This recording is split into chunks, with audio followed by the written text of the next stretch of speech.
میں مر کے بھی زندہ ہوں اہل وفا کی محفل میں. کسی شاعر نے کہا تھا میں مر کے بھی زندہ ہوں اہل وفا کی محفل میں، میری محفل میں آ میرا مزار نہ پوچھ. تو یہاں تو مزار بھی ساتھ ہے اور ان کی محفل بھی ساتھ ہی جمی ہوئی ہے، تو دونوں چیزیں اکٹھی چلتی ہیں. ورنہ ہم نے دیکھا ہے کہ لوگوں کے مزار رہ جاتے ہیں، ان کی محفلیں ختم ہو جاتی ہیں، فکر دم توڑ جاتی ہے اور جو ہے وہ مزارات سے ہی لوگ جڑے ہوتے ہیں. یہ ہمارا المیہ بھی ہے کہ ہم جو چیز اٹھانے والی ہوتی ہے اس کو اٹھانے کی بجائے، وہ میں دوستوں کو ایک دن کہہ رہا تھا کہ 11ویں تو ایک علمی نشست تھی حضرت سیدنا شیخ عبد القادر جیلانی علیہ رحمہ کی. اب دور و نزدیک سے لوگ آتے اور ظاہر ہے اتنا لمبا سفر کر کے آئے ہیں تو پھر ان کی جسم کی ضرورت بھی ہے، بھوک بھی لگتی ہے، تو اس کے لیے لنگر کا بھی انتظام کر دیا گیا. لنگر کا انتظام تو ضمناً کیا گیا، اصل تو علمی مجلس تھی، لیکن وہ لنگر رہ گیا اور جو اصل تھی وہ ہم نے اس کو اڑا دیا. تو یہ مزاج ہوتا ہے ہمارا. یہ لوگ عمرے سے واپس آتے ہیں، حج سے واپس آتے ہیں، تو واپس آ کے وہ وہاں کی باتیں سناتے تو مجھے بعض کا بڑا ہوتا ہے. میں دوستوں کہتا ہوں کہ بس اپنا اپنا ظرف ہوتا ہے. تو آ کے وہ سنا رہے ہوتے ہیں کہ بس وہ مدینہ شریف میں بیٹھا ہوا تھا، میرے دل میں آیا کہ بریانی ملے، تو ایک آدمی بریانی لے کے آ گیا. میرے دل میں آیا کہ کوئی جو ہے وہ مجھے پائے مل جائیں، تو وہاں تو لجپال ہیں اور بس یہ دل میں آنے کی دیر تھی. تو ایک صاحب آئے کہ آپ سب پائے کھانے، تو میں ان کے ساتھ چلا گیا اور ماشاءاللہ اتنے پائے. اور یہ مجھے اس سے کوئی اعتراض نہیں ہے، کوئی پائے کھائے تو مجھے کیا نقصان ہے، اور مجھے کوئی اس سے غصہ بھی نہیں ہے. اور دوسرا سرکار کی در سے دنیا اور دین دونوں نعمتیں ملتی ہیں. لیکن مجھے افسوس ہے کہ وہاں بھی پائے ہی کھانے گئے تھے، وہاں بھی جو ہے وہ زردے متنجن اور بریانیوں کی تلاش میں گئے تھے. وہاں تو کچھ اور لینا چاہیے تھا آپ کو، وہاں تو کچھ اور ڈھونڈنا چاہیے تھا. آہ اے ناداں تو ہی چند کلیوں پر کنات کر گیا، ورنہ گلشن میں علاج تنگی داماں بھی تھا. وہاں تو درد دل مانگنا چاہیے تھا، وہاں تو کچھ اور طلب، وہاں تو تہجد کے سجدے مانگنے چاہیے تھے، وہاں تو علم کے اجالے مانگنے چاہیے تھے، وہاں تو امت کا عروج مانگنا چاہیے تھا. لیکن ہم وہاں جا کر کے بھی بریانی مانگ رہے ہوتے ہیں، وہاں جا کے بھی ہم یہ مانگ رہے ہوتے ہیں. تو چونکہ ہمارا ظرف یہ جو ظرف ہوگا اس کے مطابق ہی ہم طلب کریں گے، تو ہمارا تو ظرف بھی بہت چھوٹا ہے. تو میں سمجھتا ہوں کہ اگر کہیں ظرف بھی مل جائے، کہیں شعور بھی مل جائے، عمل کی منزل تو بعد میں آتی ہے، وہ بھی بہت بڑی دولت ہے. آج کل ہم شعوری فقدان کا شکار ہیں، علمی فقدان کا شکار ہیں. ہم فکری طور پہ انتہائی جو ہے وہ پس ماندہ ہو گئے ہیں، اور قومیں کبھی بھی اٹھ نہیں سکتی جب تک وہ فکری طور پہ بلند نہیں ہوتی. قوموں کی نہضت، قوموں کی نشت، اس کی بنیادی علم ہے. اور اگر آپ مجھ سے پوچھیں کہ اسلام کا کوئی دوسرا نام، تو میں کہوں گا اس دین کا دوسرا نام دین علم ہے. اسلام کا اگر کوئی دوسرا نام مجھے پوچھنا چاہیں تو وہ دین علم ہے. حضور علم کی تحریک لے کر آئے تھے اور آغاز ہی اقرا سے ہوتا ہے اس دین کا، اور ہمیں پڑھنے پڑھانے کی تلقین کی گئی ہے. اور انسانی شرف کا سبب بھی علم ہے. اپنے مشارکات سے یہ جو ممتاز ہے، مناطقہ کہتے ہیں نطق ہے جو اس کو دیگر مشارکات سے ممتاز کرتا ہے. اعلیٰ حضرت سے پوچھا گیا تو فرمایا کہ انسان کے لیے جو فصل ممیز ہے وہ نطق نہیں علم ہے. علم نے اس کو دیگر مشارکات سے ممتاز کیا، حتیٰ کہ فرشتوں سے بھی ممتاز کر دیا. آدم علیہ السلام کا تفوق جب ثابت کیا تو بوجہ علم ثابت کیا نا. جب فرشتوں نے کہا نحنو نسبح بحمدک ونقدس لک، ہم تیری تسبیح کے ترانے پڑھتے ہیں، تیری تقدیس کے گیت گاتے ہیں. اپنی وفاداری بیان کی، اللہ کی عبادت کا جو ان کا ذوق تھا اس کو بیان کیا. لیکن اللہ نے کیا کہا؟ جو میں جانتا ہوں وہ تم نہیں جانتے. اور پھر کیا ہوا؟ وَعَلَّمَ آدَمَ الْأَسْمَاءَ كُلَّهَا، آدم علیہ السلام کو مختلف اشیاء کے نام سکھائے. اور پھر وہ چیزیں پیش کی فرشتوں کے سامنے کہ ان چیزوں کے نام بتاؤ. وہ نہیں جانتے تھے تو کہا کہ اے آدم تم ان چیزوں کے نام بتاؤ. تو جب انہوں نے بتائے تو کہا میں نے کہا تھا میں زمین و آسمان کی پوشیدہ چیزوں کو جانتا ہوں. اور پھر ان کے لیے سجدے کا حکم ہوا کہ اب تعظیماً ان کے آگے اپنا سر جھکاؤ, اپنی جبین نیاز کو ان کے سامنے جھکاؤ, یا انہنا جو بھی علماء نے لکھا. تو ان کے لیے جو ہے وہ تم اپنے آپ کو جو ہے وہ عجز کے طور پہ پیش کرو, اور ان کا تفوق جو ہے تمہارے اوپر ثابت ہو گیا. کس وجہ سے؟ بوجہ علم. جن چیزوں کے نام فرشتے نہیں جانتے تھے ان چیزوں کے نام جناب آدم علیہ السلام جانتے تھے. تو آدم کا تفوق فرشتوں سے جو ہوا وہ بوجہ علم ہوا. تو پھر علم ممتاز کرتا ہے. وہ کتا جو سیکھ جائے اور کتا جو نہیں سیکھا ہوا, دونوں کے شکار میں فرق ہے. ایک کا لایا ہوا مردار ہے اور دوسرے کا لایا ہوا جو ہے وہ طیب ہے. کتا سیکھ جائے تو ممتاز ہو جاتا ہے, تو انسان کتنا ممتاز ہوگا وہ سیکھ جائے تو یہ سیکھنا ہی ہمارے لیے عزت کا سبب ہے, ہمارے لیے یہی وقار کی علامت ہے. امام فخر الدین رازی نے لکھا کہ وہ چیونٹی جس نے کہا تھا جلدی جلدی اپنی بلوں میں داخل ہو جاؤ, کہیں پیغمبر کا لشکر جو ہے وہ تمہیں اپنے پاؤں تلے کچل نہ دے عدم آگہی کی وجہ سے, یعنی ان کا التفات نہ ہو, توجہ نہ ہو, اور وہ تمہیں اپنے پاؤں تلے رون ڈالے. یہ چیونٹی نے کہا. 3 فرسخ دور ابھی لشکر تھا اور چیونٹی نے پہلے سے ہی اس کو محسوس کیا اور اپنی ہمجولیوں سے کہا. اللہ اکبر. حضرت سلیمان علیہ السلام نے اس بات کو سنا. فتبسم ضاحکا من قولها, اور اس کو سن کے مسکرا بھی پڑے. پیغمبر کے حواس کو اپنے حواس پہ قیاس کرنے کی کبھی بھی بدکاری نہیں کرنی چاہیے. اللہ نے جو پیغمبروں کو شان دی ہے وہ الگ ہے.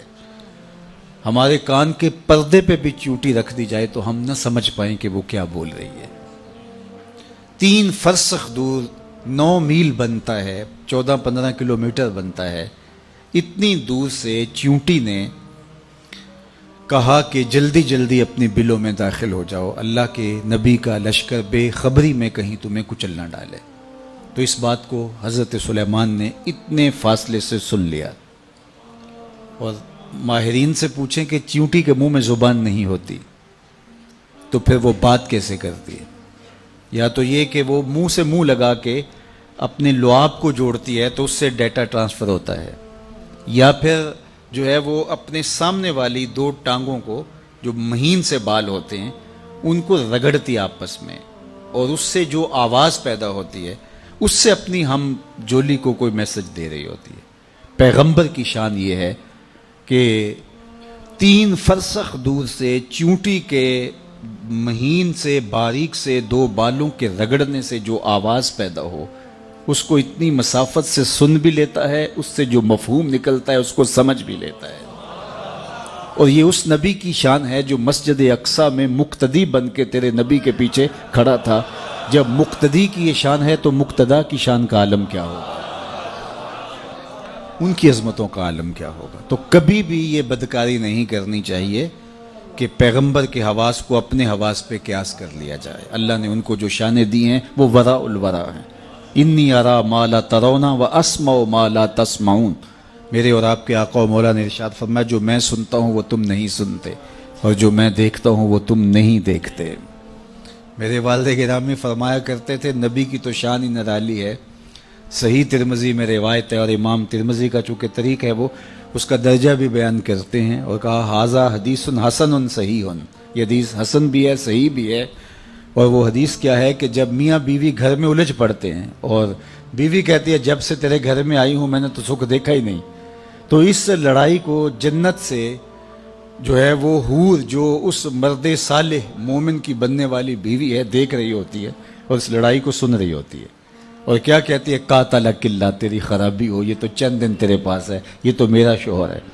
تو میرے بزرگ فرمایا کرتے تھے حور کہاں سے دیکھتی ہے؟ جنت سے, اور جنت کہاں ہے؟ سدرۃ المنتہا کے پاس.